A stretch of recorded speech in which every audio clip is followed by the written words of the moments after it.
मैं नॉनवेज नहीं खाती हूँ, लड्डू गोपाल का सेवा करती हूँ, रखी हुई हूँ, लेकिन मेरे फैमिली में सभी खाते हैं और मुझे जो है बनाना पड़ता है। देखिए खुद गलत रास्ते पर हैं और जो सही रास्ते पर आपको लाने की कोशिश करे, सही रास्ते पर चला, उसे को आप फ्रॉड कह के नकार देते। बिस्मिल्लाहिर्रहमानिर्रहीम। अस्सलाम वालेकुम दोस्तों, एक हिंदू औरत आती है पंडित के पास और अपना छोटा सा वाकया सुनाती है। उसने कहा कि मेरे घर में जो है वो सारे नॉनवेज खाते हैं, लेकिन मैं नॉनवेज नहीं खाती। लेकिन अब मसला ये है कि मुझे जो है वो सारे खाते हैं तो मुझे बनाकर देना पड़ता है। तो ये मुझे अच्छा नहीं लगता कि मेरे घर वाले खाएं, मेरे बच्चे खाएं और मेरा जो है वो हस्बैंड भी खाता है। तो ये उसका सवाल था कि अब इसका हल क्या है, मैं क्या करूं। तो आइए देखते हैं पंडित ने क्या जवाब दिया। उसके बाद डॉक्टर जाकिर नाइक साहब का जवाब भी जानते हैं। वीडियो बहुत इंफॉर्मेटिव है, आइए वीडियो को स्टार्ट करते हैं। गुरुजी, मैं आपसे ये पूछना चाहती हूँ कि मैं नॉनवेज नहीं खाती हूँ, लड्डू गोपाल का सेवा करती हूँ, रखी हुई हूँ, लेकिन मेरे फैमिली में सभी खाते हैं और मुझे जो है बनाना पड़ता है। नहीं बनाऊंगी वो भी नहीं होगा।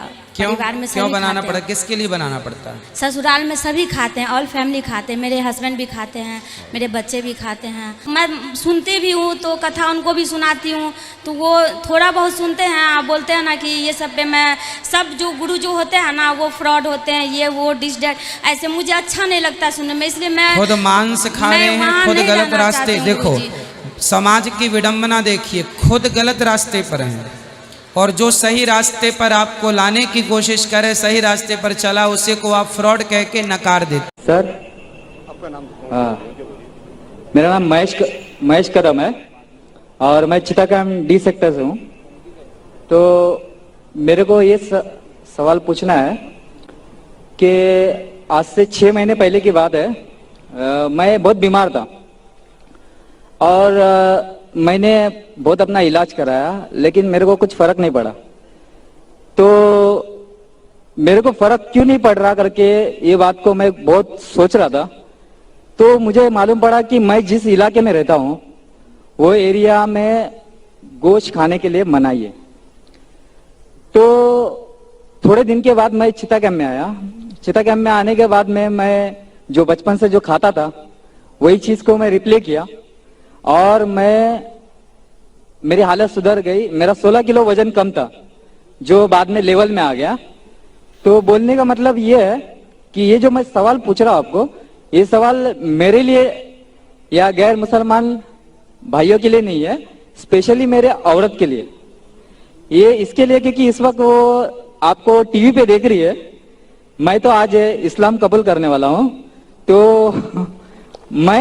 मैं मेरी औरत को ये बताना चाहता हूं कि आपका मैं एक बार पहले लेक्चर में सुना था कि इंसान का जो ये जो दांत होता है, वो दांत की जो रचना की गई है वो गोश्त खाने के लिए भी है। और मेरे भाई ने, मेरे दोस्त लोग ने अभी बोला मेरे को कि 2 दिन पहले आपके लेक्चर में आपने बोला था इस्लाम हमको ये नहीं बोलता कि गोश्त ही खाओ तुम, समझे? आप परसों के दिन में मेरे शायद बोले थे कि गोश्त महंगा हुआ है, आप सब्जी भी खा सकते हो। तो मेरे को ये बोलना है कि मेरी औरत ये चाहती है कि मैं उससे छुप छुप के गोश्त खाता हूँ, जो मेरे को खाना ही है हर हाल में, क्योंकि वही मेरी बॉडी के साथ लेवल करता है। तो हाँ, क्योंकि मैं वैसा बचपन से मैं हूँ वैसा ही, लेकिन मेरी औरत हैंडीकैप्ट है मेरी औरत, और मैं उससे बहुत प्यार करता हूँ और मैं चाहता हूँ कि वो भी इस्लाम धर्म ले, आपकी बात सुन के। अच्छा, दूसरी बात ये है कि उसको ये बोलिए आप कि आप इस्लाम धर्म कबूल कर रहे हो तो आपको गोश्त खाना कोई जरूरी नहीं। मैंने तो अभी तक कभी जबरदस्ती किया नहीं है और आगे भी करूंगा भी नहीं। तो मेरा सवाल जरा ज्यादा तो नहीं हो रहा? समझ गया हूँ मैं भाई साहब, समझ गया हूँ। हाँ। ज्यादा है लेकिन समझ गया हूँ। ये आदत है लोग से सवाल सुनने की। हाँ। और जितना कठिन सवाल उतना मुझे मजा आता है। बिल्कुल। भाई साहब ने कहा कि वो ऐसे इलाके में रहते थे ना गोश्त लोग नहीं खाते थे, गोश्त नहीं खाने की वजह से बीमार हो गए। फिर चिटागांव में गोश्त खाने की वजह से नहीं सर, एक्चुअली मैं दूसरी चीज की वजह से वीक हो गया था, लेकिन मैं जो मेरी खुराक थी वो मेरे को नहीं मिल रही थी वहाँ पे। मैं इंशाल्लाह जवाब को कंप्लीट करूंगा, फिर आपको मिल जाएगा इंशाल्लाह। मैं आपका सवाल समझ चुका हूँ और सुन भी चुका हूँ और मैं मेडिकल डॉक्टर भी हूँ। बराबर। मैं इस्लाम और कंपैरेटिव रिलीजन के अलावा एक मेडिकल डॉक्टर भी हूं। भाई साहब बीमार होने की वजह से वो बीमार हो चुके थे और गोश्त नहीं खाने की वजह से फिर से रिकवरी नहीं मिल रही थी। जब चिता कैंप में आए तो गोश्त खाने लगे और रिकवर हो गए और 13 किलो उसका वजन भी बढ़ गया उनका।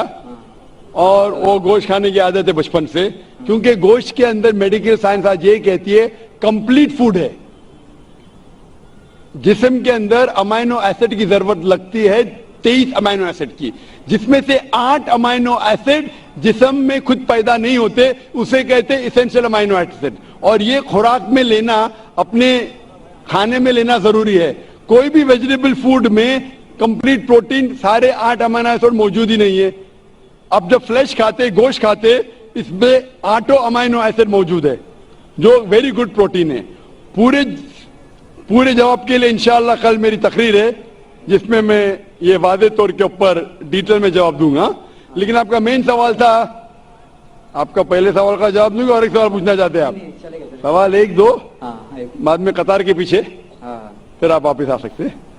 क्योंकि गैर मुस्लिम को मैं इजाजत है 1 के बदले 2, 2 के बदले 3, अभी 3 के बदले 4, तो बाकी लोग बोलेंगे नाइंसाफी है। वो मुस्लिम को ब्रेन हेमरेज हो गया था कल, बोला मुझे मौका नहीं दे रहे। वो हमारे आगे ही थे, आपके आगे था, देखो आपको मौका मिला, उनको नहीं मिला।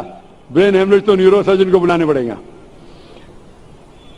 जैसे मैं कह रहा था कि आप अब इस्लाम से इंशाअल्लाह प्रसन्न हैं और आप कबूल करना चाहते, आप साथ साथ ये कहना चाहते आपके बीवी से कि नॉनवेज खाना, गोश्त खाना गलत नहीं।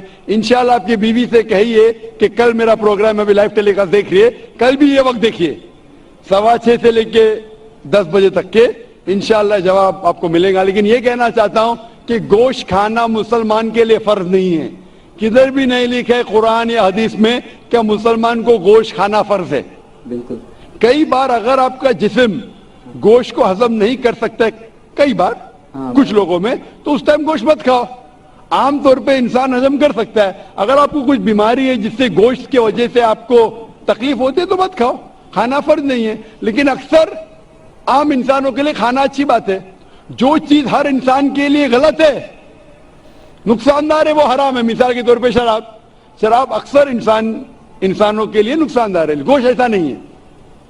लेकिन आपकी बीवी को अगर गोश्त पसंद नहीं है और उसे गोश्त का टेस्ट पसंद नहीं है या अच्छा नहीं लगता, वो बिल्कुल फिर भी अच्छी इंसान रह सकती है अगर मानती है कि खुदा एक है और बुत परस्ती नहीं करती है। और मेरी औरत ये समझती है कि अगर मैं मुसलमान बनता हूं तो मैं कंपलसरी गोश्त खाऊंगा और उसको भी खिलाऊंगा। तो वो आप अपने तरीके से बताओगे तो थोड़ा फर्क पड़ेगा। भाई को डर है क्या? उसकी बीवी समझती है कि अगर ये भाई मुसलमान बन गए तो उसके लिए कंपलसरी और बीवी को खिलाना भी कंपलसरी। उसके लिए भी कंपलसरी नहीं और बीवी को खिलाना कंपलसरी बिल्कुल नहीं है। और एक बात कहूंगा मैं भाई साहब, आप ये कह सकते हैं कि मैं मुस्लिम बनूंगा, आप भी मुस्लिम बनेंगे तो मैं गोश्त खाना छोड़ दूंगा। अगर आपकी बीवी इस्लाम कबूल करने को राजी है आपके गोश्त नहीं खाने के वजह से, तो मैं आपसे इल्तिजा करूंगा, दरख्वास्त करूंगा कि गोश्त खाना छोड़ दो इस्लाम कबूल करने के बाद। आपकी बीवी अगर इस्लाम कबूल करती है तो दोनों को निजात मिलेंगी। ये होता है कि सैक्रिफाइस करना बीवी के लिए। बिल्कुल ऐसा ही करूंगा। जैसे कहा था कि एक सजदा जिसे तू समझता था गिरा है, एक सिजदा जिसे तू समझता था गिरा है, हजारों सिजदे से देती है आदमी को निजात। हजारों सिजदे से देता है आदमी को निजात। मतलब जिससे डर है आपके बीवी को कि इस्लाम कबूल कर लेंगी तो इंशाअल्लाह बाकी परेशानी से उसे निजात मिलेंगी। तो दोस्तों ये थी आज की वीडियो। उम्मीद करते हैं वीडियो अच्छी लगी होगी। ऐसी ही इंफॉर्मेटिव और इस्लामिक वीडियोस के लिए चैनल को सब्सक्राइब करें। मिलते हैं नेक्स्ट वीडियो में। अल्लाह हाफिज।